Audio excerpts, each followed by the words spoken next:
This is Duke University. Good afternoon, everyone. My name is Steve Hicks. I'm with the Duke University Energy Initiative, and welcome to the Mellon Seminar on Venezuela's oil industry outlook. This is a unique opportunity for you to explore a very complex set of issues in the energy space. This is a part of a series, by the Center for Canadian Studies on the Geopolitics of Energy in the Western Hemisphere. So pay attention, there'll be others that come forward, but this is a wonderful event and we're glad you made it.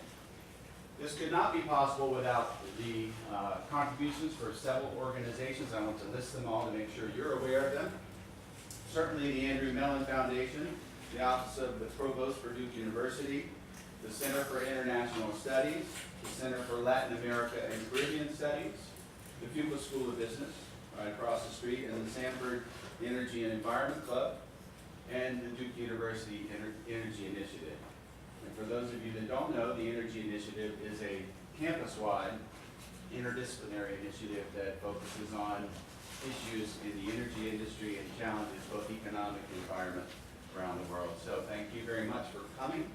I would like to introduce Matthias Kimmel, who is co-president of the Sanford Energy Club, and he will introduce our moderator today. Thank you, Thanks, Steve. Matthias. My name is Matthias Kimmel. I'm one of the co-presidents of the Sanford Energy and Environment Club. And I'm very happy that we can host this event here today. Thank you to Steve and David and the rest of the Duke Energy Initiative for this opportunity. I think we're going to have a very great panel today about Venezuela, and we have our moderator here, Patrick Duddy, and he actually served as the ambassador to the Bolivarian Republic of Venezuela for both President Bush and President Obama. So I think that will be a great discussion because you are an expert, you have the background, and you have two people who know a lot about Venezuela as well. Patrick Duddy is currently a visiting senior lecturer at the Duke University Center for International Studies, where he served previously as a diplomat in residence. And prior to his assignment to Venezuela, Ambassador Duddy served as Deputy Assistant Secretary of State for the Western Hemisphere. In that capacity, he was directly responsible for the Office of Economic Policy and Summit Coordination, which included the Hemispheric Energy Portfolio, as well for the offices of Brazil, Southern Core Affairs, and Caribbean Affairs.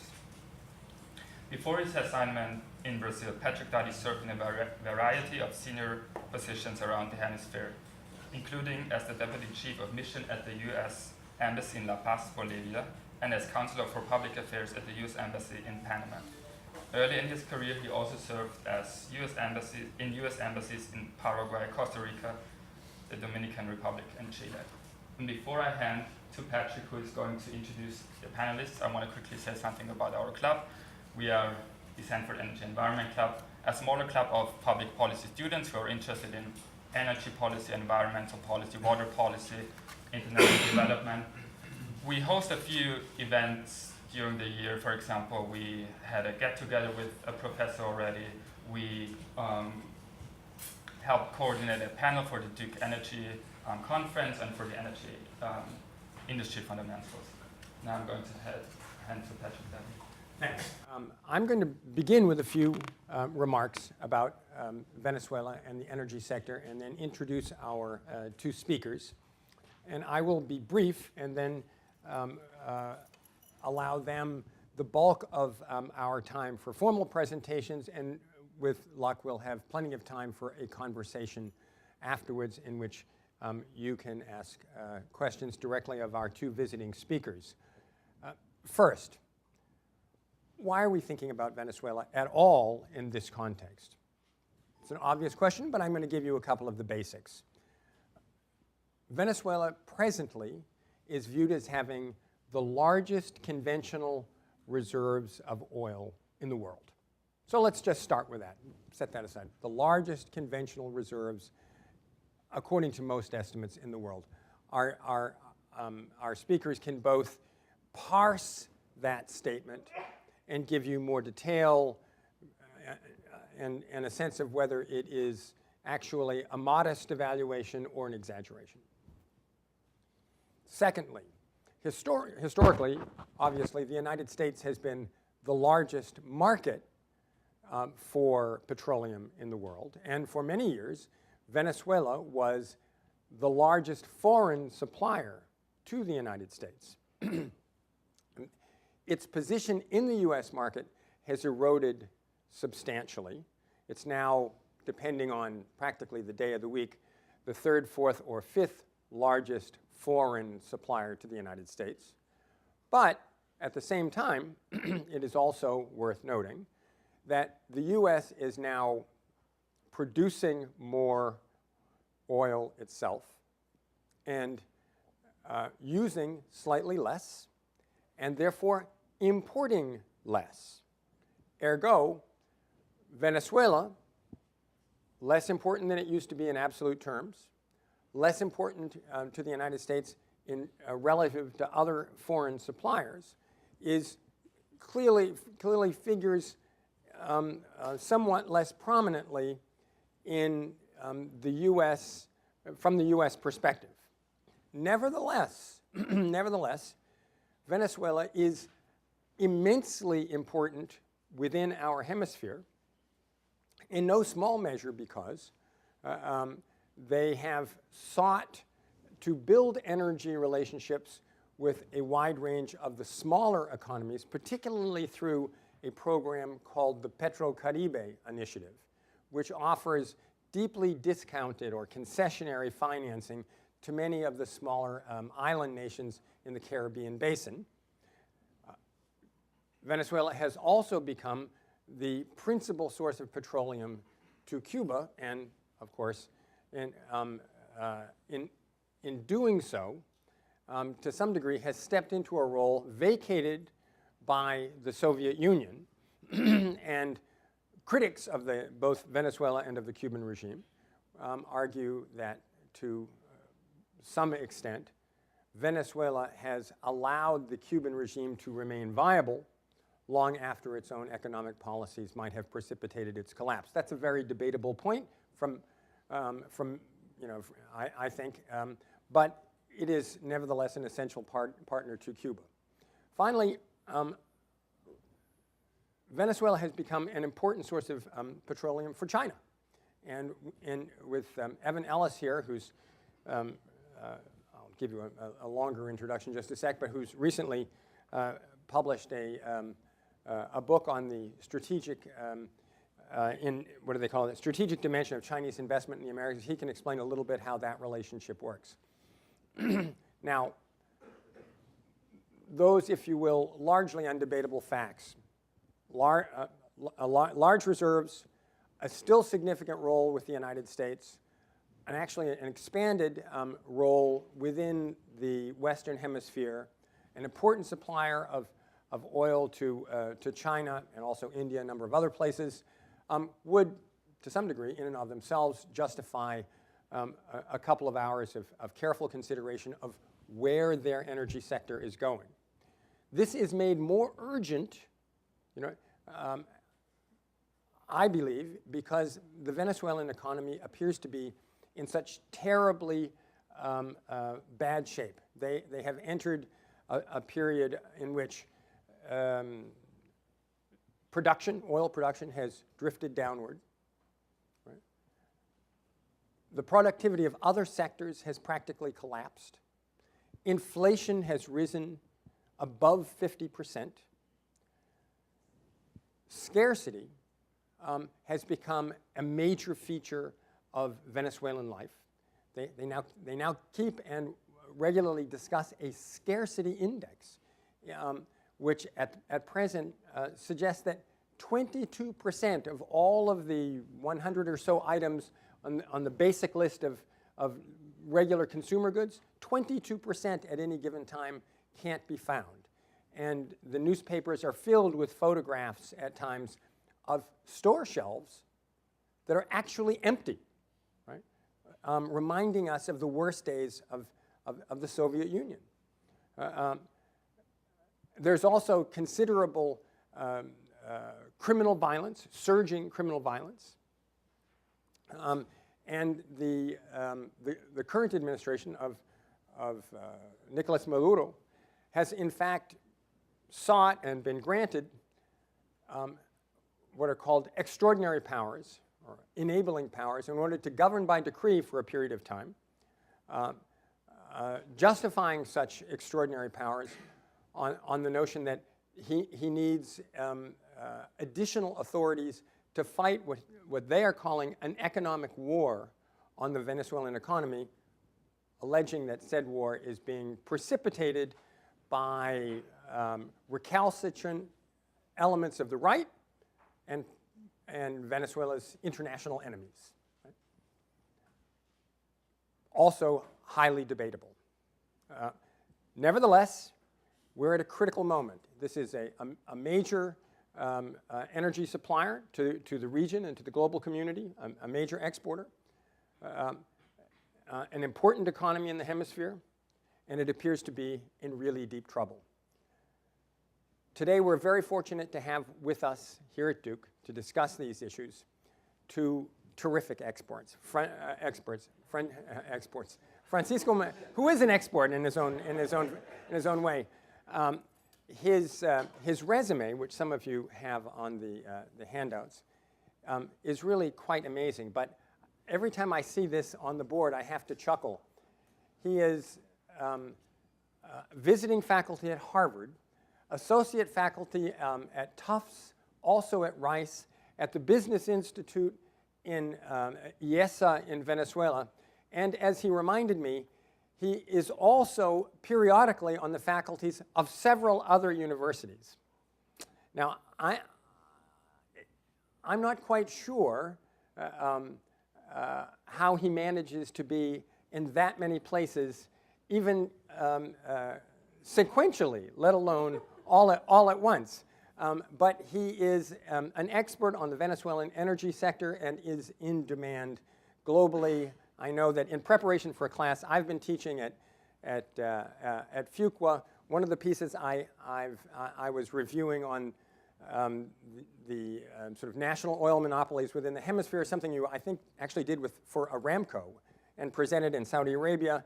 As we were getting ready for today's session, he was emailing me from Albania. So straight from Albania today, we bring you Francisco Monaldi, and I'll do an introduction of Evan Ellis afterwards. So Francisco. Thank you very much, Ambassador. Thank you. I'm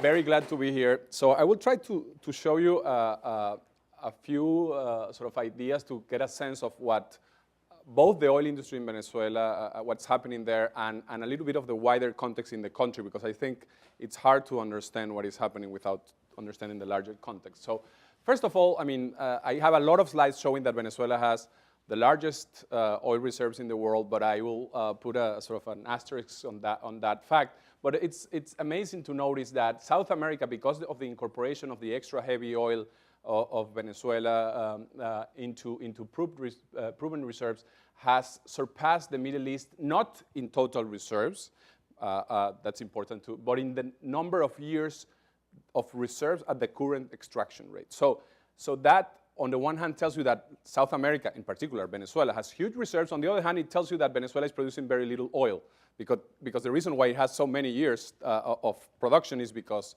it produces very little compared to Saudi Arabia. But I mean, in the region, Venezuela has 88% of the reserves of all Latin America, and the next country is Brazil, that is going to increase this significantly, but still it's far from Venezuela, from the Venezuelan figures. Let me move here. So Venezuela has an historic opportunity to develop the oil sector. By the way, it has already lost a decade of an amazing opportunity to develop the oil sector, but still has won because of very high oil prices, as you know. I mean, the price of oil, it's, only reached a peak in 2008, but very short-lasted. But in the last 3 years, it has had one of the highest level in real terms in the history for a continued period of time. So this is what we have seen. I mean, it's hard to remember that in the 90s, this was the normal, about between 15 and 20 dollars per barrel. But by the way, recently there has been a decline The average in November of the Venezuelan baskets is 94, which is lower than the previous 2 years. So there are some reasons to worry. Then you have the issue of the reserves. And so if you see this graph, you might think that Venezuela discovered a lot of oil recently, but that's not the case. All these reserves, all this oil is known for 40 years or more. The thing is that this is extra heavy oil that at the price and technology of 40 years ago was not commercially exploitable. The reason why this has been possible to incorporate this is that in the 90s, there was an opening of the Venezuelan oil sector. There was a state monopoly between 75 and 92. And some big projects of extra heavy oil were developed with the help of major oil companies in the world, including Conoco, Exxon, and Total. And this plus the dramatic increase in the price of oil, the viability of these 4 projects plus the dramatic increase in the price of oil allowed for these reserves to be included as proven reserves. However, and by the way, the size of the oil in place has been audited by a very reputable international audit firm. So by the way, it's only confirming what PDVSA, what the national oil company knew for a long time, but it gave it international credibility, and now you see it in the BP, in OPEC, in International Energy Agency figures. But the big point is that the auditors said, okay, the oil in place in the Orinoco Belt is 1.3 trillion barrels of oil. To give you an idea of the magnitude of how much oil it's down there, this is more than all the oil that has been consumed in the history of humanity until now. So we have not reached 1.3 trillion barrels of oil consumed. But the thing is that this type of extra heavy oil, only a small share of it can be extracted with the technology and the economic conditions that we have today. And so until now, we have only been able to recover about an 8% rate of recovery, and the government used a 20% rate of recovery. You may ask, why did the government use that? And the reason why is because this allows Venezuela to have the largest oil reserves in the world above Saudi Arabia, and for President Chavez, that was a priority. Still, if we, and most of it, as you can see, it's extra heavy oil. Still, the conventional reserves of Venezuela are very high, much higher than any other country in the region. And it's huge compared to other countries in the world. And as I said, Venezuela has almost 300 years of reserves at the current extraction rate.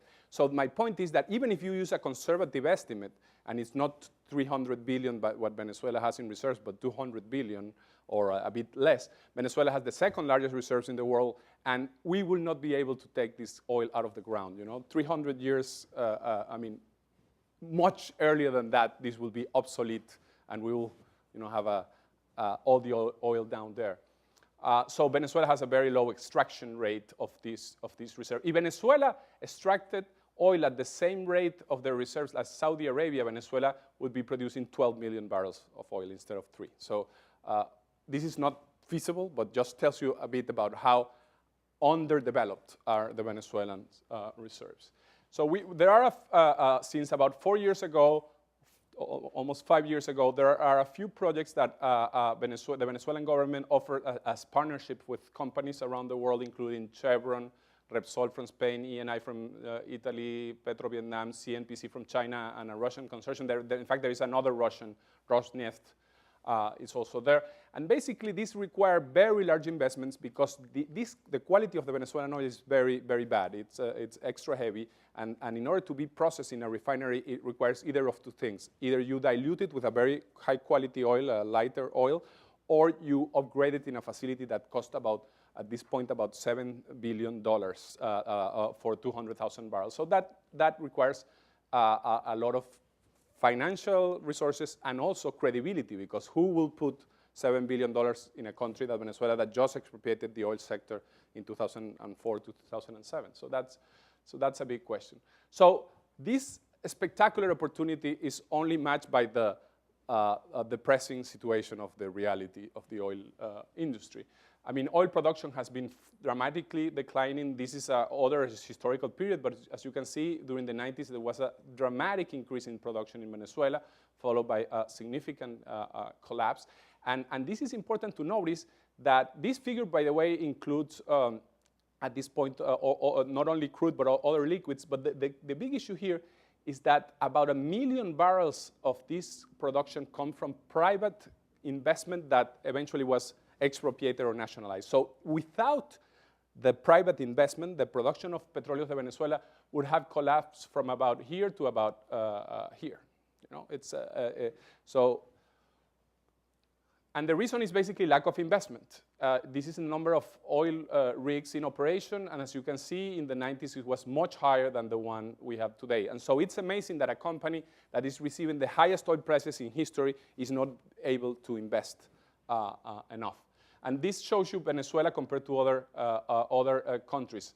As you can see, putting like all had the same, the equivalency as one when Chavez started in power. Everybody else has increased production, and Venezuela is below the production in that period. The other sort of striking fact is that the debt of the National Oil Company of Venezuela used to be $3 billion in 2006. Is now 45, because these are the figures for last year, but now it's $45 billion. So an increase of like 15 times, you know, in a matter of 6 years or so. And on top of that, Venezuela owes, PDVSA owes money to everybody. All the partners, all their contractors are owed. Sometimes the arrears are 2 years of services. You know, it's really appalling. And the craziest of the crazy things that is happening is that the Central Bank of Venezuela is now financing the National Oil Company. They are basically printing money and giving it to the National Oil Company to finance operations. At this point, is the equivalent at the official exchange rate of $60 billion, the debt of PDVSA, the oil company, with the Central Bank. And you could think, okay, has that money that PDVSA got from loans been invested? Well, the answer is no. I mean, investment, this is the plan for PDVSA, but in reality, as you can see, investment has not gone up significantly, and it's well below the levels that are required to sustain even production. But the red line is the amount of money that PDVSA is either spending in social programs directly or giving it to a fund that the president controls outside of the Venezuelan budget. So all these red bars are money spent out of the Venezuelan budget directly from the funds of Petróleos de Venezuela in social spending. Exports are falling even more rapidly than production because the domestic market is increasing spectacularly. And moreover, exports to the US have decreased dramatically, and exports to Asia have increased very significantly. The problem with that is that PDVSA has, say, a production of 2.7 million barrels, or 2.8 until last year, but we are giving away free 100,000 barrels to Cuba, half of the production to the countries in the Caribbean that Ambassador Duddy mentioned, others in South America. Then you have the domestic market, in which basically, you know, I don't know if you know that, let me see if I have it here, yes. The price of gasoline in Venezuela is 0.07, so 7 cents per gallon at the official exchange rate, but that doesn't exist because nobody gets the official exchange rate. So at the black market exchange rate, it's 0.01. So you basically fill your tank. Venezuela, just as an example, when I lived in Venezuela a short time ago, I could fill my 4x4 for well under $2. Well, now it's 25 cents. Now it would be 25 cents. That's astounding. So to give you an idea, the PDVSA, the national company, has to pay the gas station for them to receive the gasoline. Otherwise, they will not. You know, because the margins are so low that to provide the service, it's more costly than what they charge, the 0.01. So as you can expect, people are consuming gasoline like crazy, right? Because it's free. And of course, about 40 to 50,000 of these are also benefiting our neighbors in Colombia because it is smuggled to Colombia and a little bit to the Caribbean and Brazil. So, but the reputation of Venezuela is at the bottom also because of the expropriations and the way PDVSA has not been paying its bills, etc. Venezuela has the worst ranking in the ranking of jurisdictions in terms of attractiveness of investment. So that's a big hurdle too. The number of employees of PDVSA has dramatically increased. I don't know if you know about the episode in 2002, 2003, there was a strike in the oil sector against President Chavez in Venezuela, and as a result, he fired about half of the employees of the company. There were about 40,000, he fired about 18,000. So the company had 22,000 the next day, but now it has 125,000, and production is going down, so the production per employee is at its lowest almost in history. And the goals of production, the plan of PDVSA in 2005 was to produce by 2012 5.8 million barrels. In reality, it produced 2.9. This is official figures. I mean, some estimates are lower, but this is official figures. So this is the plan to go from here to here. This is the reality. So some perspective for the future. And this is sort of the previous plans of PDVSA and reality. So, but PDVSA is really interested in attracting investment from IOCs because of all these variables. I mean, the NOC is in bad shape, the fiscal situation is critical. I mean, they have to invest in large and risky investment. There are many reasons why the government is desperate to attract investment. So a very ideological, left-wing, radical, nationalistic government is opening the oil sector to oil companies from all over the world to get in. The only reason, by the way, not to do it is because the price of oil is so high that they are not as desperate as they would be if the price was lower. But the reality is that it has not been happening, and this is the projections of the International Energy Agency of what would happen in Venezuela. As you can see, they project a decline actually of production in Venezuela, and then a slow increase. This might look, but the axis is 2.5 and 3.7. So basically, Venezuela will be almost going in 2035 to the production that we had before Chavez. So that's really amazing, and with the largest reserves. So what is ahead for Maduro's oil policy? Much more pragmatism, and we see a lot of it, a reduction in the windfall tax, a negotiation with Chevron to give a loan to the project that they're producing, which basically Chevron takes complete control over the oil. It used to be the case that PDVSA, that they had to sell the oil to PDVSA, and PDVSA basically didn't pay them. And so as a result, Chevron didn't want to put any money into the project. So now they have, so you hear all this news about foreign companies giving money to the Venezuelan government. I mean, the president of PDVSA every week has an announcement. I received $2 billion from this company. And basically, those are people that are owed that money that are putting that into their books as loans instead of being accounts receivable, accounts payable for PDVSA. So, by the way, PDVSA at this point has all the debt and everything that I showed you, but it also has $40 billion in accounts receivable from Petrocaribe and many people that have not paid them. So most of those are not going to be ever paid. I mean, Cuba will never ever pay Venezuela for the barrels that it has. So we see a lot of pragmatism, a lot of intentions to attract investment, but I think it will be very hard to get. Still, I think there's going to happen, some of the investment is going to happen. There's going to be an increase in the extra heavy oil production of Venezuela, but it only will mostly match the decline in the conventional, in the traditional areas of oil production in Venezuela that are rapidly declining. So I don't expect a very significant increase, but maybe some increase to the levels that we had a few years back. So let me give you only a few points about politics. How much time do? 5 minutes or so. Another 5 minutes, great. So let me tell you a little bit about oil and politics, because I think this is very important to understand how did this happen. You know, you had this company that used to be one of the best-run national companies in the world, Petróleos de Venezuela, that was increasing production spectacularly, and then you had this change in regime and a complete mess, and a company that is one of the most inefficient and corrupt in the world. How did that happen? Well, first, I want to tell you about this story. Venezuela had the best performance in Latin America until the 70s, but then it had the worst economic performance.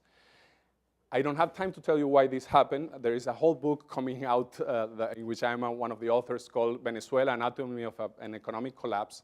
If you want to know about it, you have to read that book. But it's Penn State University Press.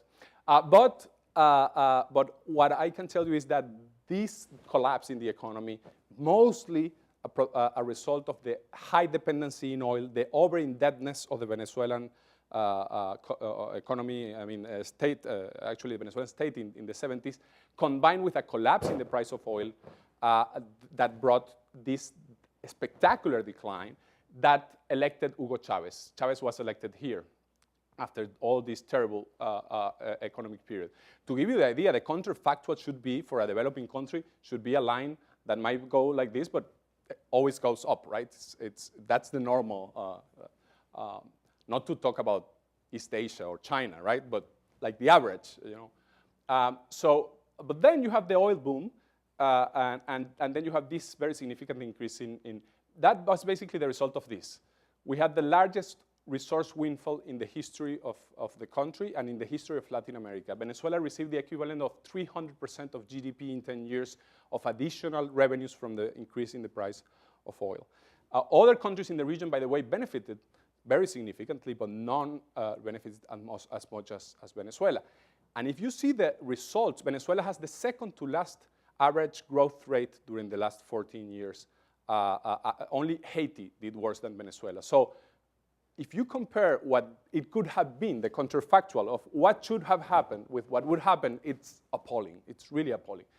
It's true that poverty and some social indicators improved because the transfers from the resources from the oil sector to social policy were huge. The question is this sustainable? And the answer is no.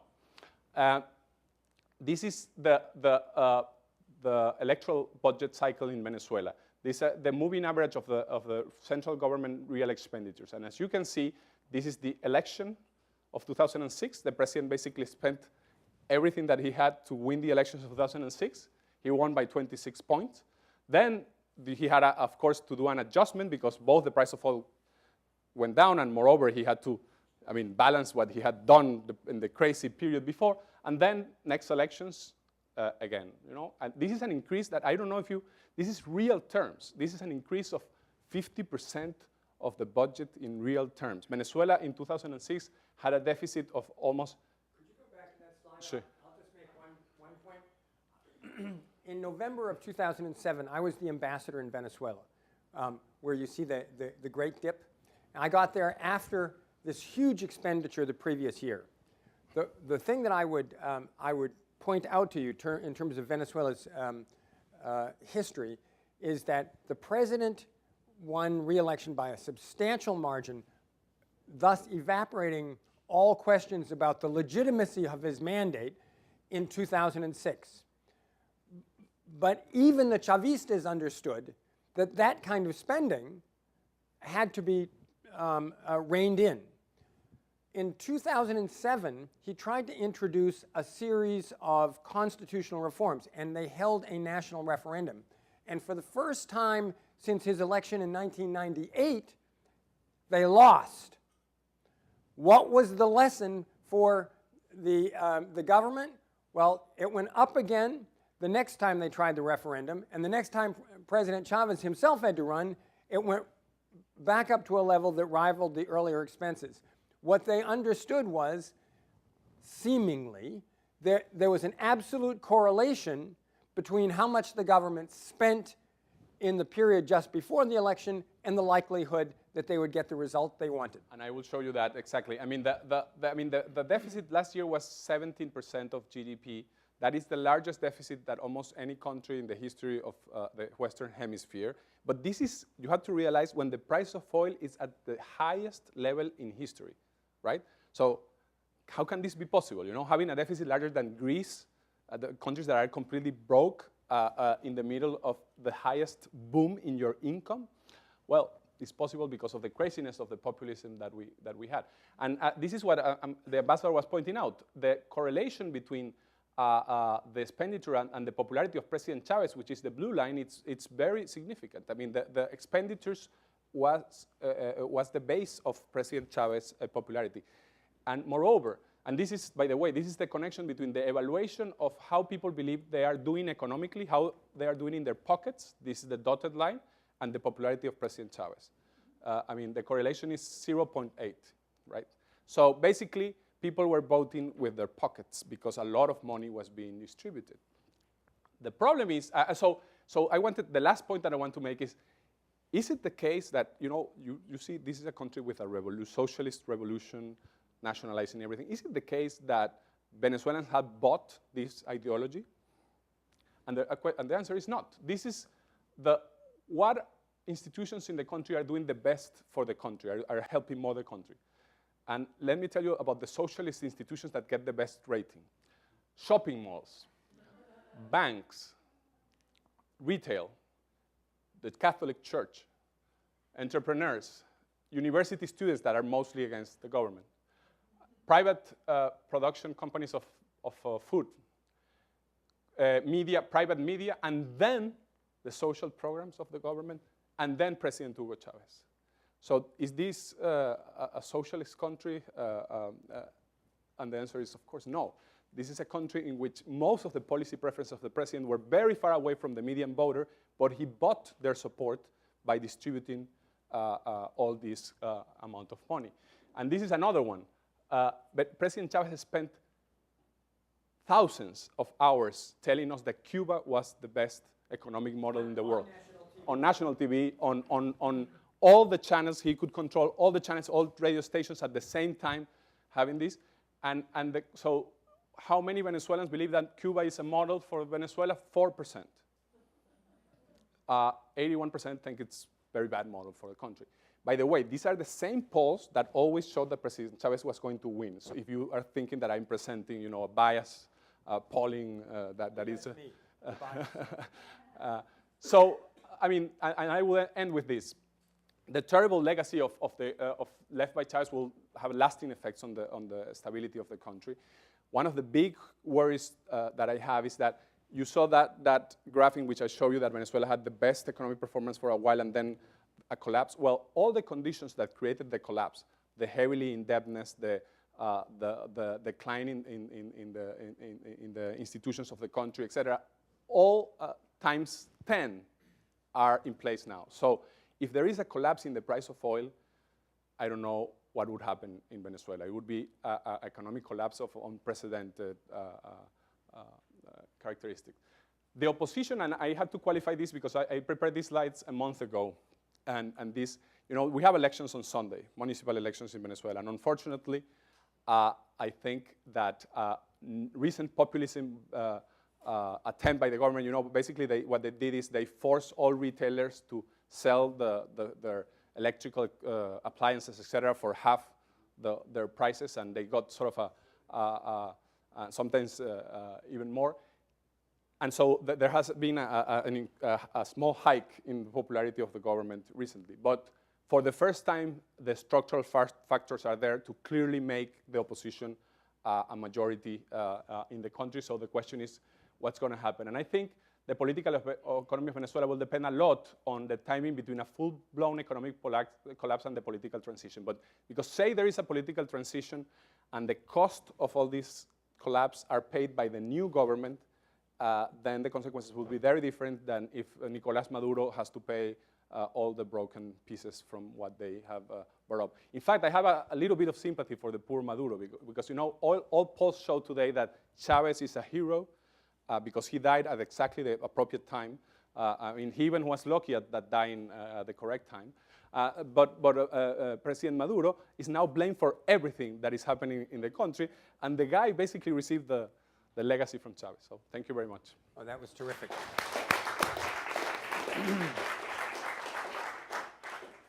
Well, that's also a perfect transition for our next speaker. Let me point out, as we speak in Venezuela, to return to a couple of earlier points, as we speak, they have approximately 50% inflation, 50.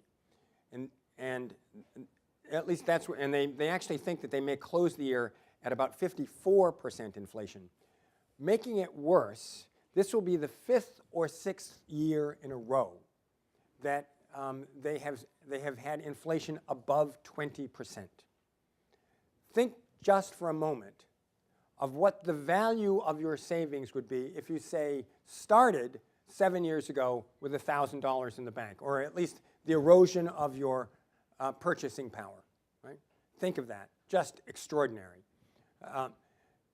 there was a point only a couple of months ago where it had become so difficult to supply certain basic products, like, for instance, toilet paper, that the government had to go out and buy something on the order of 40 million rolls of toilet paper.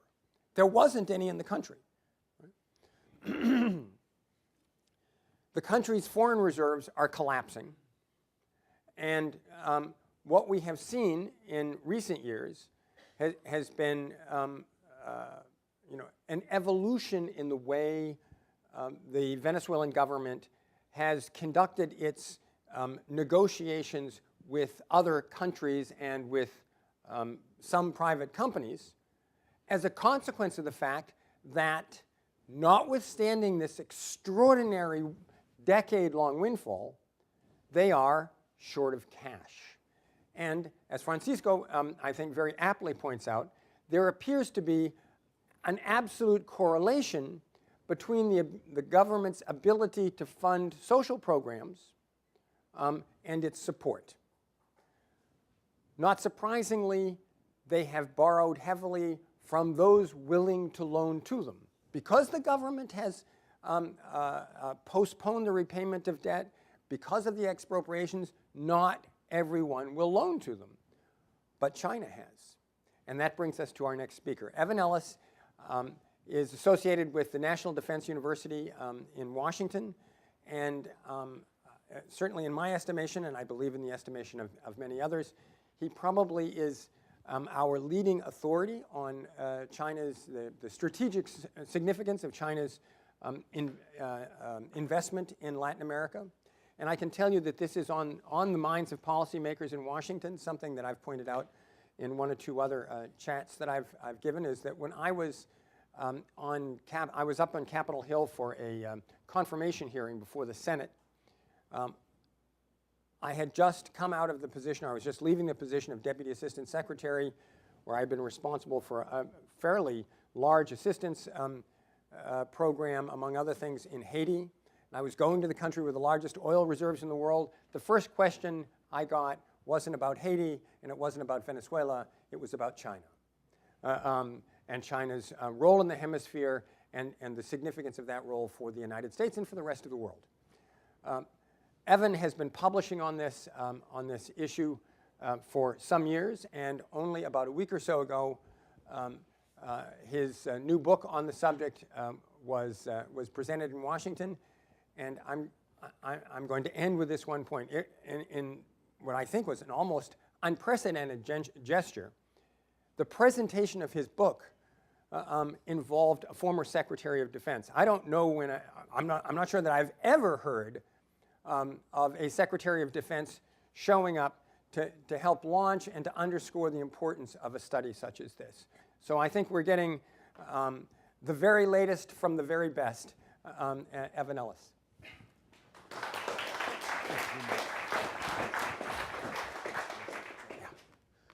Thank you very much, Ambassador Duddy, and let me thank Duke, the Energy Initiative, and the rest of the programs for bringing Francisco and myself here to share our views. It's really an honor to be able, and certainly a pleasure to be back here in Duke again. Let me also say Francisco is a very difficult act to follow.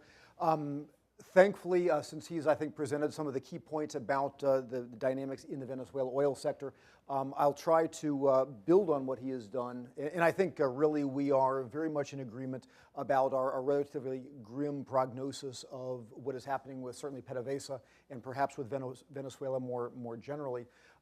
But I will try to focus mostly on the aspect of how is China involved and what is China, and to an extent Russia and India and some of the other extra-regional actors working with Venezuela and contributing both positively and negatively to this dynamic.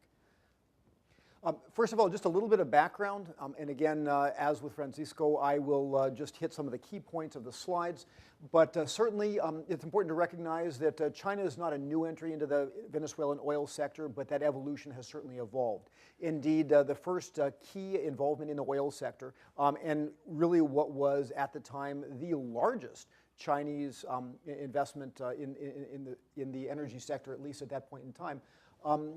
China National Petroleum Corporation actually won two relatively modest concessions, Intercampo Norte and Caracoles, both of which were relatively mature, long exploited fields. At the time, my colleagues in PDVSA saw CNPC as a relatively backward company with low technology and indeed really kind of spurned many of their efforts. But that has slowly evolved. Also, there were a number of other initiatives as the control of Hugo Chavez deepened in Venezuela. For example, one of the older concessions, I mention it here because it's important later, a arrangement with China National Petroleum Corporation to extract basically the tar sludge in the region and convert it not to an oil-like product, but rather basically sell it to power boilers, basically to generate electrical energy in various places, but one of which was a facility that the Chinese had built in Zhanjiang to use this. Now, over time, the investment continued to deepen, and so China National Petroleum Corporation was given another oil field in December 2004. Like many other companies and countries, with the nationalization of the sector 2006, 2007, the Chinese had to convert their holdings into joint venture companies in which PDVSA had the majority stake. The Chinese went along with those arrangements while at least a selection of some of the other traditional Western transnational oil companies, such as ConocoPhillips, ExxonMobil, made the decision to pull out at that point in time. Also, China contributed in other ways directly in the petroleum sector. So, for example, as Venezuela's ability to buy capital-intensive items such as the large drilling rigs that one needs. Francisco alluded to the activity of those rigs in talking about investment. China actually began to first build in China and later through a plant in Venezuela, an important fraction of those rigs. One of the things that got a lot of attention, of course, after the basically the heavy oil blocks in Orinoco had been mapped out and begun to be leased, was that China was one of the early players that was given or at least committed to invest in one of the blocks under the new joint venture partnerships, Junin 4. This is about the same time that the Russians had invested in a nearby block, Junin 6, and there were others, for example, the Ayacucho blocks, the Carabobo block, for example, the Indians and others had gotten some of those. Just to give a little bit of quick context here, basically you had some of the older oil in the Maracaibo region and some of the other places, but so the vast majority of this 300 billion barrels of recoverable oil, depending on the recovery rate assumptions that you use, really is found in this area. But as Francisco pointed out, it's very difficult to get out. But so when the Venezuelan government made the initiative to begun essentially quantifying it and had it accepted as oil in the reserves of petroleum organizations, basically what they did is they divided this region up into 4 groups of blocks, and they begun then arranging for the development of those with different companies. I go back just very briefly. Also want to briefly mention that during this period, from about 2010 until very recently, there were a number of initiatives that were announced but really never happened. So you had, at that point in time, discussion that Chinese companies would be perhaps given the Junin 1 block, some talk about being given the Junin 8 block. There was some talk about Boyaca 4, another one of the blocks that you just saw. It never really happened. And indeed, there's also another component of the petroleum industry which, apart from oil and what we referred to as the natural gas which is associated with that liquid oil, you actually have blocks of things which are mostly gas, what they call non-associated gas. And so independently, PDVSA tried to get into that business as well. And indeed, it's believed that in addition to its oil reserves, PDVSA has some of the most significant reserves of natural gas in the world. That also has not gone particularly well for PDVSA. It's had certain problems. Without getting into that in the interest of time, we can get into it in Q&A. But suffice it to say, China National Overseas Oil Corporation was mentioned as a candidate for getting into one of those initiatives, Marisol Sucre, which I believe used to be Cristobal Colon. And again, there are a series of things that were talked about, but very little actual action on the ground.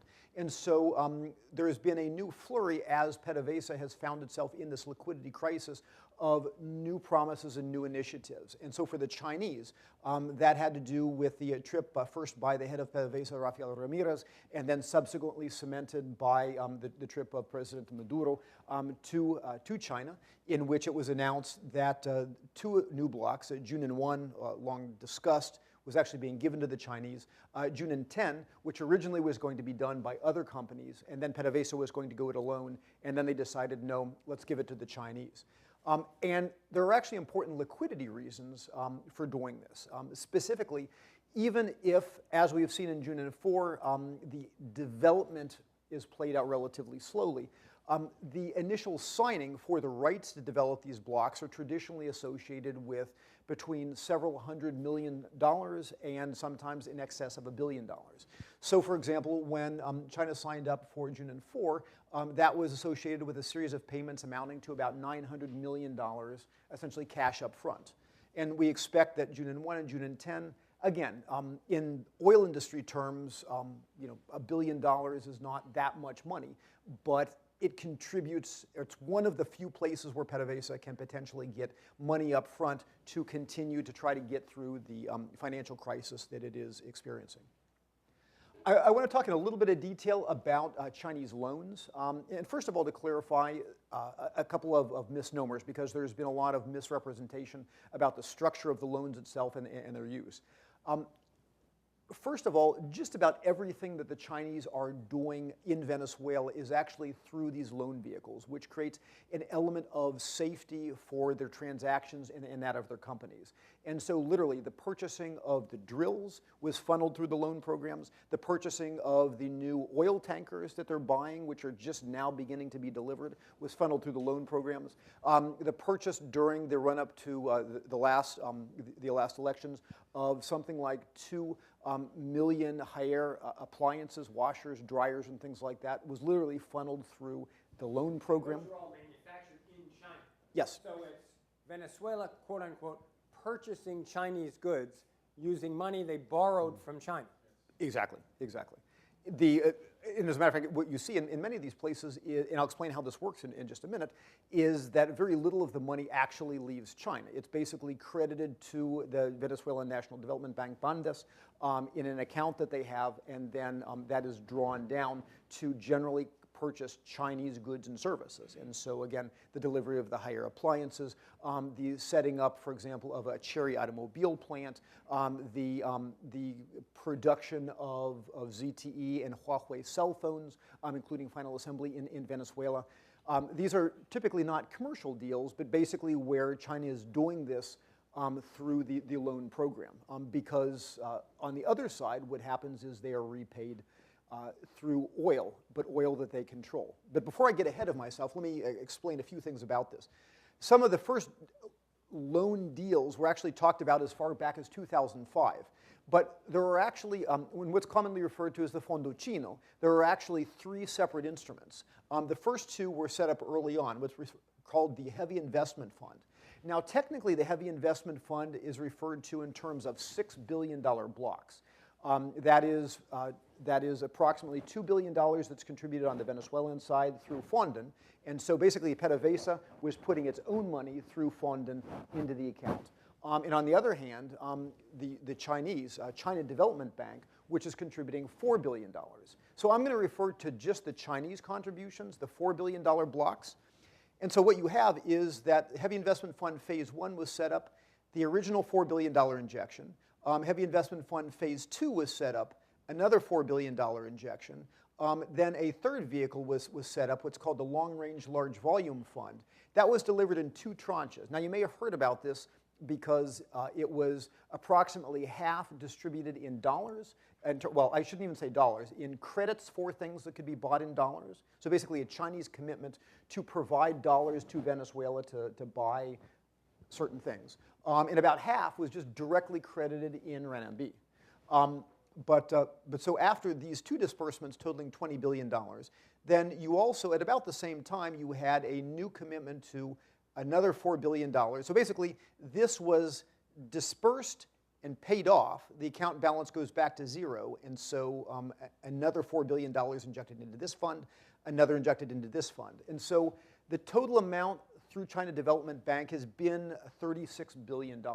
Now, there are a number of things announced but that didn't happen, so you actually get lots of references to other levels of commitment. Could you just mention how they paid them off and what, if you will, currency they paid them off? Exactly. Okay, wonderful question. So basically the way that this is structured, and it's slightly different. First of all, the structure of it, you have essentially within accounts in China Development Bank, in China itself, you have Bandes, the development bank, setting up an account. And so the $4 billion is basically a credit by China Development Bank to a Bandes account in CDB. Now, that account then is drawn down, typically to do various projects and purchase products by Chinese companies, including service companies, petroleum service companies, et cetera. Now, in order to repay that, there is actually a second parallel account in which essentially Chinese companies, and to go back just for a second here, it's often thought that this money is coming out of the Orinoco Tar Belt, but it's actually not. The vast majority of production, which is oil production, which has been used to pay back these loans, actually comes from the Sino-Venza joint venture, which was originally to develop oil emulsion, but then later was converted to upgrading the petroleum to develop a type of synthetic crude. But so basically what happens is China National Petroleum Corporation, who basically controls the production in conjunction with PDVSA, delivers oil to a shell organization called China Oil, which then receives that and then credits a certain amount of money to the Bandes account. Now, there's also been some confusion about the actual dollar volume, the dollars received. And there's 2 numbers that are important to not mix up. One of the numbers is the reference price used for the oil. And so there is a need to calculate, well, how many barrels per day do we need to ship just to pay off the interest and pay off the loan? And so, for example, and Francisco was showing how the oil prices fell through the floor. And so back when this loan was first negotiated, it was in the $50 range. Venezuela oil typically receives about $9 or so less per barrel because of quality, API issues. And so the actual reference price, I think about 40 in one case and $50 a barrel in the other case, were not that far out of market realms. But so what happens is, based on that calculation, they said, well, to repay this loan, about 100,000 barrels a day is the delivery rate. But the amount of money in dollars or renminbi actually credited to the account when delivery is taken is not based on that reference price, but is actually based on a market price plus a markup. Now, it is true that lots of people close to the Chavez and now Maduro regime have made a lot of money off of that intermediation. However, the notion that Venezuela is only getting half of the price that it should for its oil based on locked into a long-term contract is actually at least a little bit wrong. So I just wanted to correct that. But now, the other interesting point is at this point in time, some of the early funds were not directly tied to projects. There was a certain amount of discretionality in how this was going to be used by Bandes. However, more recently, what you have is you had Nicolas Maduro going over looking for more money. Initially wanted basically at least $10 billion not tied to any particular Chinese projects. The Chinese, who have actually had very, very bad experiences over the past years, it's actually interesting because what you find is that the way the Chinese, both in February during the trip of then Foreign Minister Haua, and now the and of course now the trips by Ramirez and then Maduro. It was a classic saving face measure. They actually appeared to increase their commitment to Venezuela, but are actually decreasing the commitment. And so basically they announced, okay, we're going to commit to June 1 and June 10. That doesn't actually imply that they will put any investment in that, but it appears that they are signing up for more. They also said, they privately declined to give the $10 billion in non-tied loans, but actually said, okay, we are going to give $5 billion in loans, all of which are explicitly tied to the purchases of Chinese projects and petroleum service things. So for example, a lot of that money appears to be tied to bringing up production in the areas under Chinese control, basically to ensure that they can pay back their own loans. I also should briefly mention that as with the other oil companies that Francisco mentioned, you actually have one interesting, basically non-Fondo Chino engagement here, which is that China Development Bank has given an additional $4 billion to PDVSA. But it's interesting because that loan, you say, well, this is a big risk because it's not directly part of the Fondo Chino.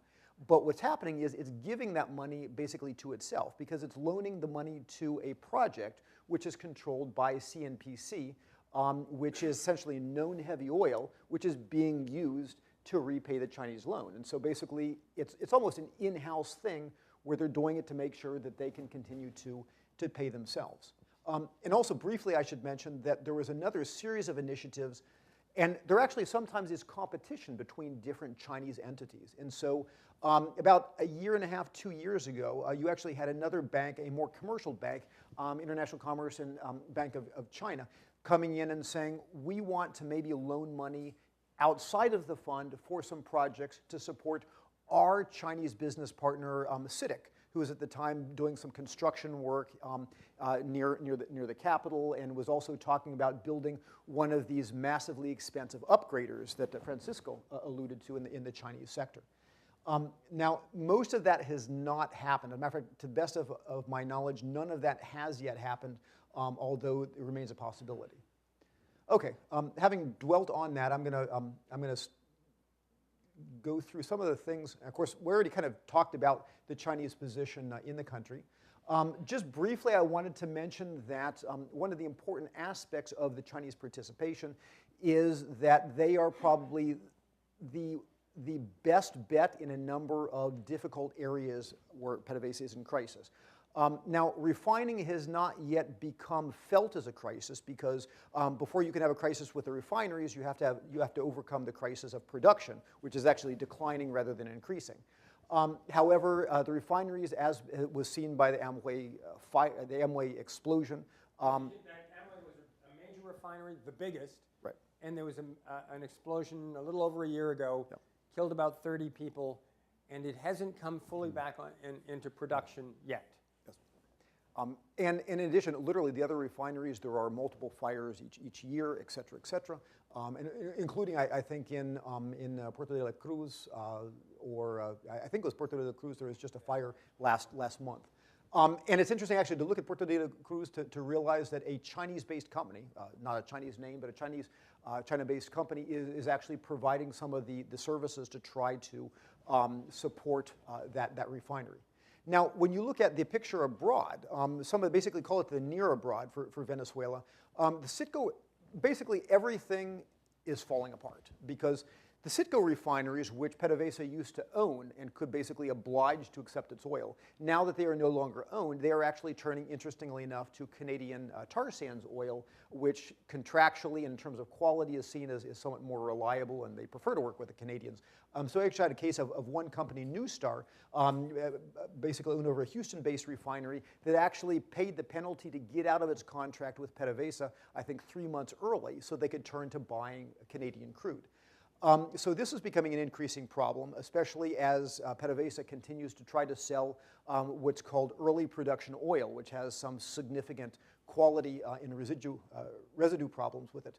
You have two other near refineries, one that's been operating in Curaçao. The Curaçao government is increasingly putting pressure on PDVSA to put the billions of dollars worth of investment that they promised and are contractually obliged to put in that refinery in.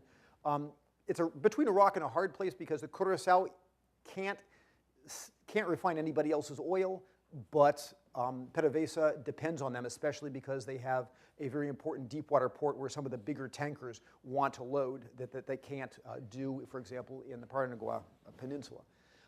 You have the Aruba refinery that just came back online, but it's very dubious that this refinery, which PDVSA seems to be talking about perhaps renting, if PDVSA doesn't have money for anything else, where is it going to come up with that money?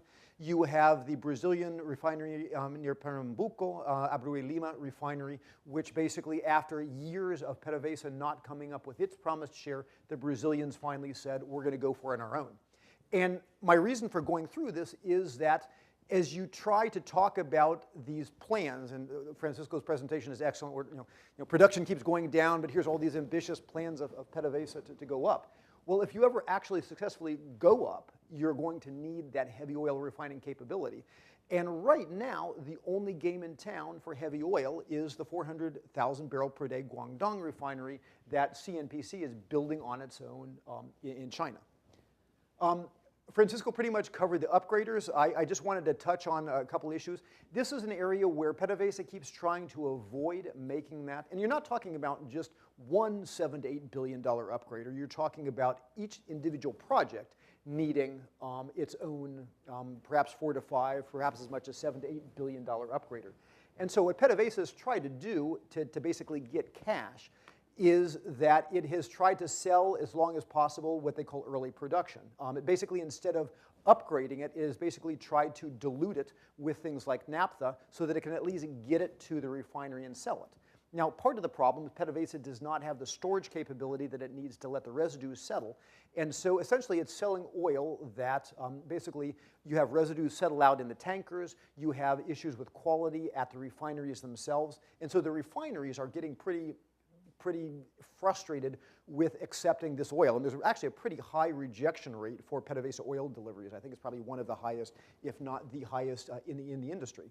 So this is a bit of a time bomb itself if you don't put the billions of dollars you need into these upgraders. And once again, China is looking as one of the few places where you can do this. Okay, so let me cut to the chase in the interest of time here. One final thing also, as China moves towards selling, at least between China and India, they are buying over a third of PDVSA's current production, about going from 0 Venezuela oil sold to Asia in 2005 to 1.1 million barrels a day, at least officially. Not all of that actually goes to China, but if you think about the number of tankers you have to keep in the water to maintain that, PDVSA needs to basically expand rapidly its new fleet of tankers.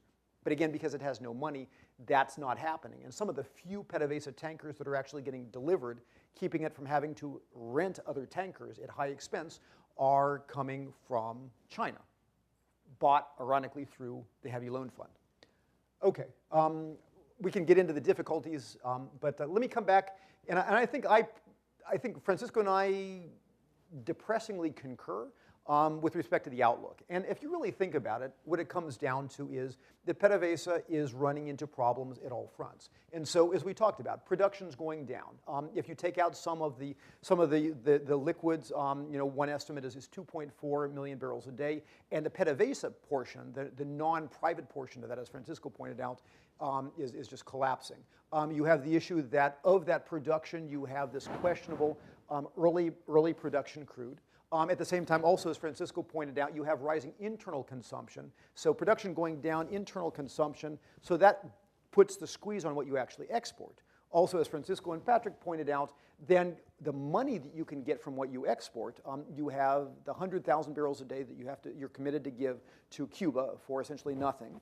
You have the oil that you give to Petrocaribe, I think another 300,000 barrels a day, basically, and you only receive about half of the payments in the future for that. You have the oil that you're committed to, that you've gotten the money from the Chinese previously under the China Fund that you now are using to repay. And oh, by the way, all of these new deals that PDVSA is now signing to try to get its partners to invest more to bring production online, I think that's all coming with even more promises of future oil deliveries. And so more and more, so PDVSA can't get credit, so it's promising future oil. So the amount of oil that's not already obligated is very rapidly going towards, zero. And then, of course, as we alluded to, that of that which it has, then you have issue of the diversion of profits, you have the spending on the misiones and the development fund, et cetera, et cetera. And so the depressing situation is that it's taken about a decade for PDVSA, with record high oil prices, to completely run out of options to rob Peter to pay Paul. But both Peter and Paul are broke, which now creates a situation in which the ability to buy continuing political support is now becoming in question at a moment when you have somebody in power who is not seen as a Hugo Chavez, who is seen as talking to birds. And so you see a convergence of worrisome trends. And there's a real consensus that the situation is not sustainable. And what many people, I think, that we have talked to is not the question of, will this go on, but things are not going to end well. And the question is, how and when will it all play out? So thank you very much. Again, an honor.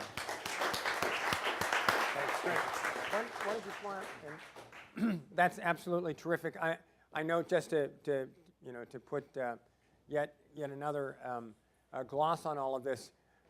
We got a question in an earlier session with faculty about why it is, given the circumstances in Venezuela, concentration of control in the executive, absence of an independent judiciary or legislative branch, et cetera, which someone pointed out might well describe China, why it is that with so much money being diverted from oil revenues to pay for social programs, the situation is different in Venezuela, when mightn't the same be said about Mexico? And the answer to some of those questions is yes, but. Yes, but, for instance, Mexico is a more diversified economy. Yes, but the oil revenue constitutes a smaller part of the federal budget in Mexico.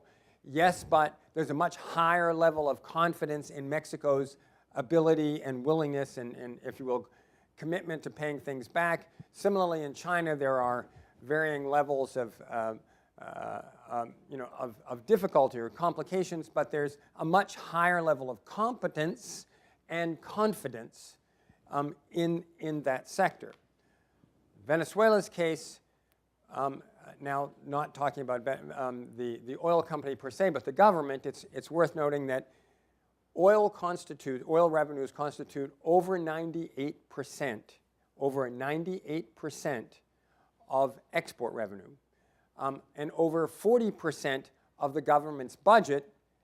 If you accept the official exchange rates, it may well be a much higher percentage of the government's budget.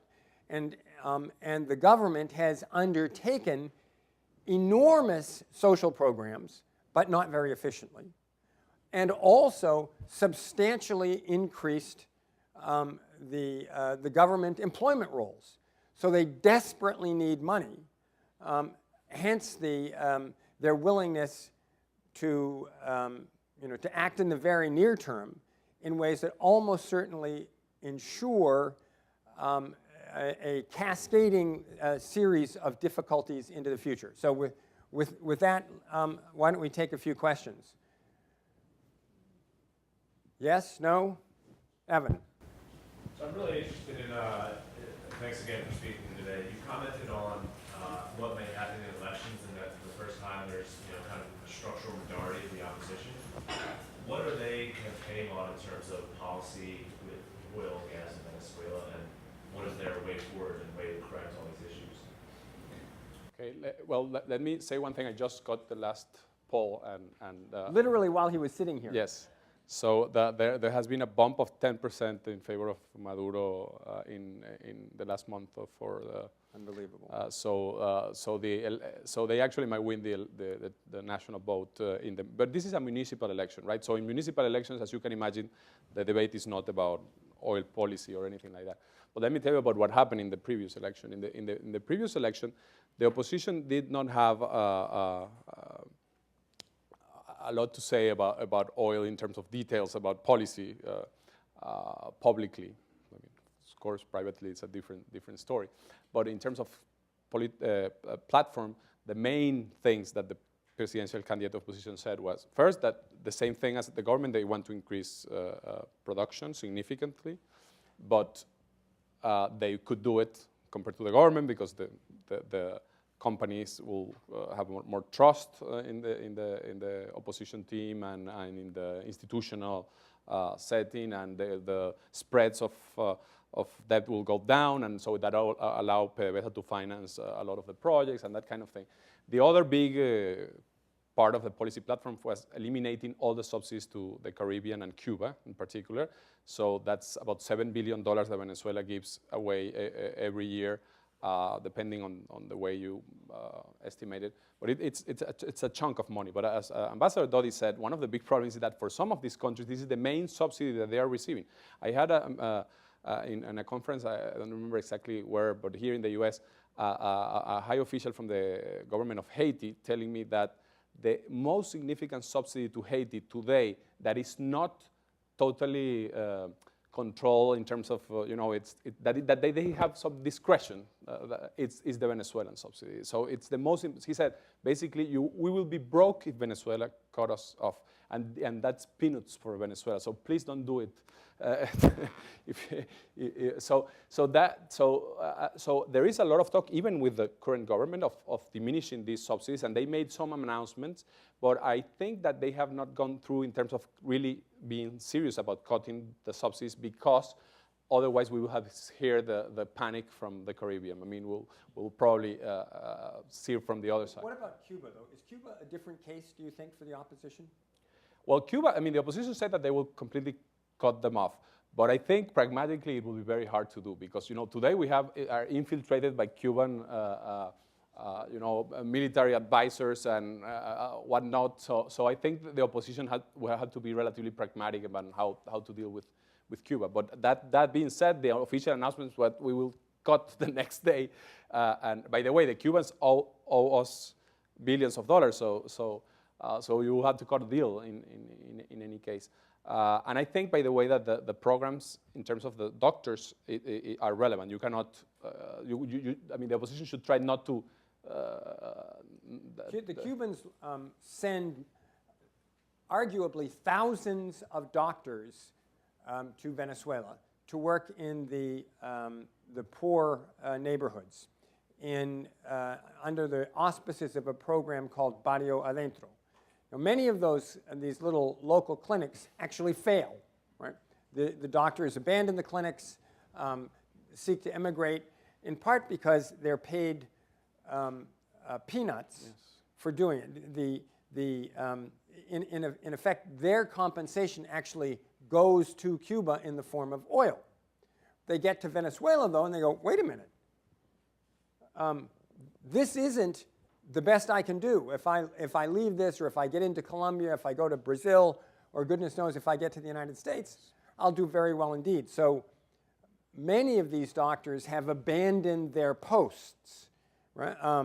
And there have even been international organizations who have noted that forcibly keeping them there is, in fact, a form of indentured servitude. Now, that said, the fact that the government supported putting clinics in poor neighborhoods is very popular among the poor. Sure. I'm sure we all have anecdotes which speak to this, but the poorest barrios in Venezuela are not only very, very poor, transportation is miserable. There are virtually no services, or were no services available before this. They're very, very violent. You're not going to get most ambulances or doctors to come into Katia or Petare, some of these really poor barrios in Caracas after midnight, under any circumstances. And so the residents think the comandante, Hugo Chavez, did us a big favor. Now, it may be that in macroeconomic terms, this was not a good way to proceed, But Hugo Chavez's base was the poor. And as far as they're concerned, they were getting something out of this relationship with Cuba that they considered very, very important. Talk to any parent who can suddenly get a child medical attention at 2 in the morning when that was not available before, and they will tell you that the quality of their lives improved. Right? It's not a small thing. I thoroughly concur with both Francisco and Ambassador Duddy's comments. Just a couple other quick things, because there are, for me, layers of irony in these elections. On the one hand, even though they are being municipal elections focused on local issues, both the opposition and the government has tried to make them a referendum on the Maduro government, particularly since this is the first major test coming after the last elections.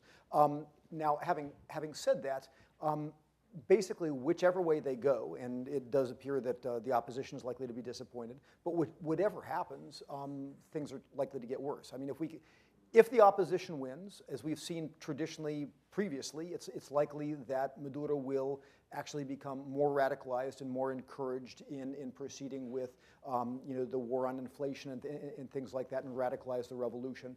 The opposition will become less engaged. If the opposite occurs, if the opposition wins, you will actually see, as we've also seen in the past, the opposition becoming more confident and more bold, and the government taking more extrajudicial steps to try to control them. So whichever way the municipal election goes, there's no vehicle for political change, and yet there's every reason to expect that things will get much worse. And just briefly on the parties, I think it's also important to recognize that there are various different factions internally that are allied within Chavismo, or within the Bolivarian socialism, which are allied with different external groups. And so, for example, there are certain groups who you might consider the ideologues, people in which camp you might put Maduro or Jaula. Who's the foreign minister? Right, who are supported because of that orientation by the Cubans. And so if that faction gains within Chavismo power, you can expect that to some degree the person that ends up basically paying when the crisis begins to unfold will be disproportionately others, whether it's Western oil companies or things like that.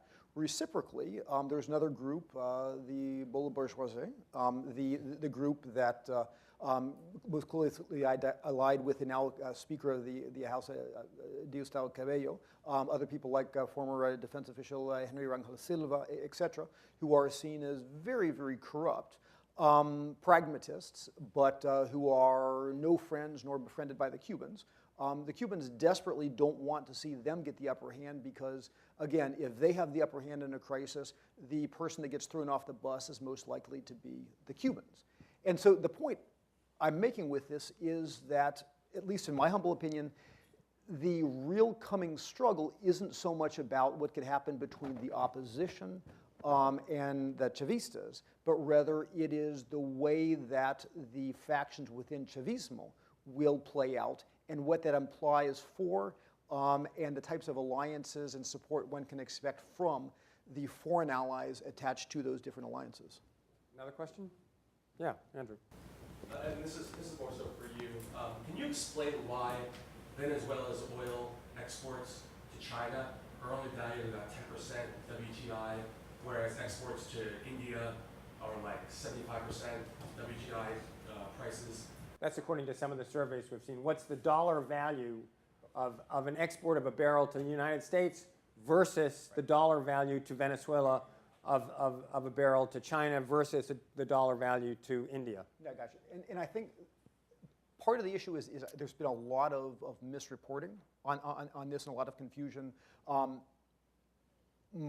It goes back to the Fondo Chino. I mean, my understanding is that the amount of oil that is sold outside of the Fondo Chino is basically going at market price. And of course, as you know, because of the low API Venezuelan oil, that of course is at a discount, but not that much of a discount. But my understanding is it goes back to that difference between the reference price, which was used in the contract, and the actual price which is used for the credit which is given at the time of delivery. And so my understanding is that the actual credit that is given, so in effect, the price that they are receiving for the oil used to repay the debts under the Fondo Chino is, my understanding is there is a substantial margin, and that has to do with the transport costs, which as long as PDV Marine does not yet have enough of their own fleet, that they're eating that, and of course there's a substantial intermediation which goes to people allied with Chavismo. But all of that, while a lot, but we're still talking about a couple dollars a barrel. We're not talking about half or 10%. Now, I mean, if you have other figures, I mean, let's talk after the break. But I think it's then, if you then deduct the full cost of those barrels which are being used to repay the debt, that brings I think it might be, what you might be referring is that what PDVSA gets right back, but that's not what they are paying, because the thing is that this money was already given as a loan to the Venezuelan government, right? So if the analysis that you're seeing is about the cash flow of PDVSA, it's very low. But if you are seeing about what the Chinese are actually paying, I agree with him. It seems to be market price. I mean, with a difference that have to do with transport costs and the like. And there are, for example, what they call the excedente del Fondo Chino.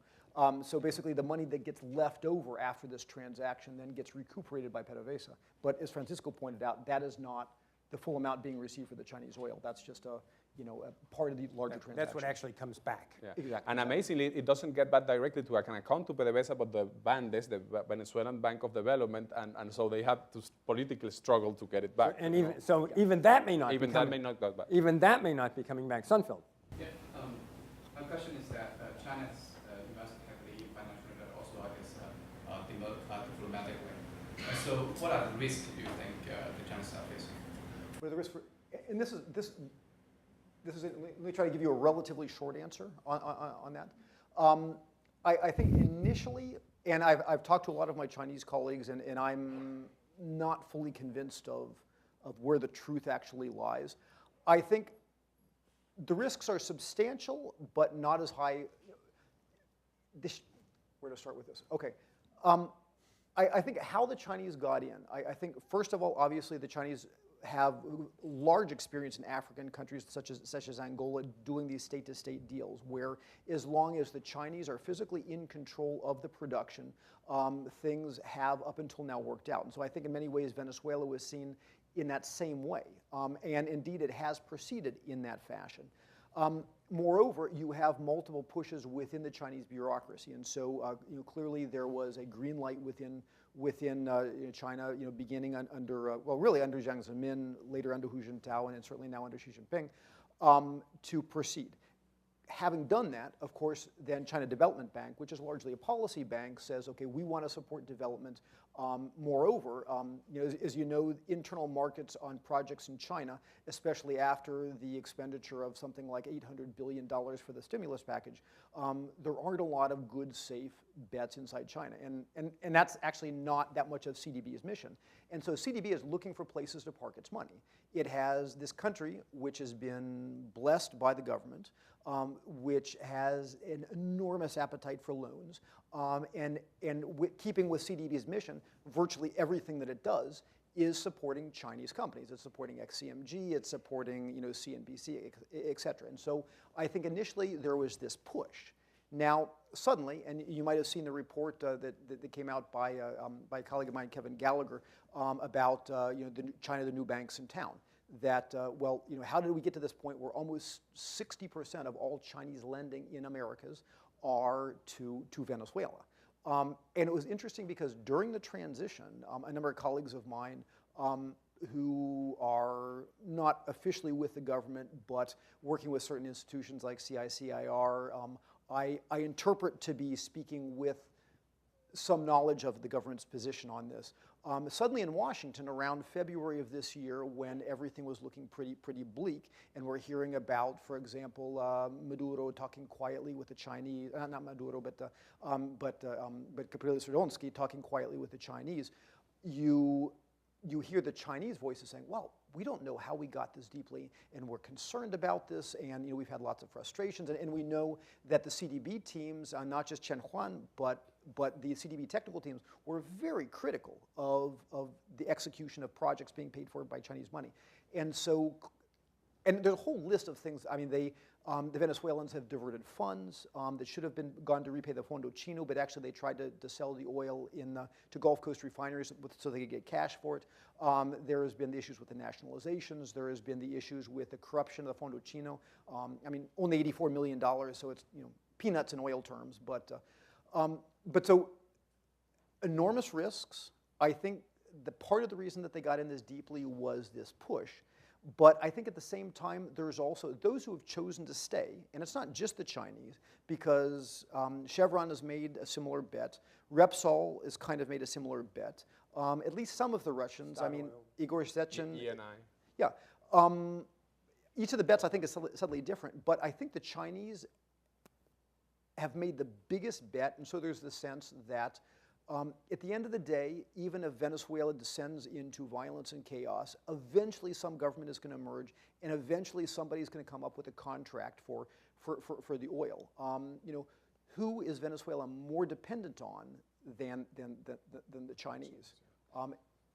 I think that's a very good point. First, I think one point that you stress in your presentation that you didn't point out that much now is that many of these loans are repaid by oil, and it's sort of are credit lines rather than actual loans, and so they give you more money if you give me more oil. It's sort of a revolving credit line. That's one thing. That's a good distinction. The other issue is that, as he pointed out, the Chinese government has better tools to defending their property rights in Venezuela than, say, Chevron. Because, I mean, they have all these loans and this future sort of potential relation that it's much bigger than what an American or independent company can offer. So in that sense, they feel more protected. Having said that, as some Chinese officials in Venezuela tell you, I mean, if that's the way they treat their friends, I cannot imagine how they treat their enemies, because, the Chinese have been expropriated, have been not paid, have suffered a lot, but still, in the end, they face much less risk as other players that do not have any way of enforcing their contracts. Let me just say briefly also, Chevron, in ways that Chevron cannot, in ways that Eni cannot, in ways that Repsol cannot, China can tie together its oil leverage, its government leverage, and in other sectors. Now, I don't know if this story is absolutely true, but it was when Maduro began declaring the war on the stores, basically almost inviting people to come in and basically take goods out of the stores at a discount. My understanding is they began doing that with some of the Chinese shops as well, but the current Chinese ambassador basically quietly said, if you want the $5 billion loan to PDVSA to happen, you will not touch the Chinese stores. And so I think there are vehicles for protection, as Francisco pointed out, that the Chinese have. That doesn't mean that they're going to be completely safe, but it helps. And then, yeah. I was just doing a paper after read that Venezuela is actually now the biggest importer of gasoline from the United States. Yes. So it's strange how that plays out this year after all the facts that we've seen. They're producing a cylinder. I don't think 15 years ago we imported it gasoline from the United States, and we were able to produce. Well, just to interject something, one of the curious things about current circumstances is that because they have invested so little in either upgrading or refining, notwithstanding the fact that total exports to the United States have gone down, the energy relationship with the United States is virtually as important to Venezuela as it ever was. But it, as I used to say when I was still officially involved, effectively they're a lot less important to the United States than they once were, because we're producing more, and Canada's producing more, and we have other sources of oil. So this for the Bolivarians, who have made it a matter of state policy to try and create some separation between Venezuela and the United States, this has been something of a bitter pill to swallow. And as critical as some people are of Venezuela, it seems to me it was not fundamentally wrong-headed to think about diversifying their markets. Most national leaders would understand the wisdom of ensuring your national economy against the fluctuations of a foreign economy over which you have no control. But they spent so much on the social programs and on buying arms from the Russians, et cetera, et cetera, et cetera, that many parts of the national infrastructure have deteriorated very substantially, and the refining capabilities of the country are right there at the heart of all of this. I think it's important to notice that we did import from a long time ago gasoline from the US, but a small percentage, like 30,000 barrels. And the reason was because the Venezuelan mix is so heavy that for higher octane products, you needed some inputs. And they sometimes came from the US, from elsewhere, but it was small. It has increased dramatically, and particularly last year because of the Amoy accident, it increased even further. But in average now, it's closer to 100,000 barrels of imports. And that's particularly dramatic given that you have to sell it for zero in the domestic market. So it's really... And that's the other part. So it's an incredible really drain crazy on the public purse. I've just been given a signal which indicates we're all about to get kicked out of here. So I'd like to thank our visitors once again, as well as Sanford, Fuqua, the Canadian Studies Program, the Energy Initiative, and the Provost's Office for making all of this possible. Thank you very much.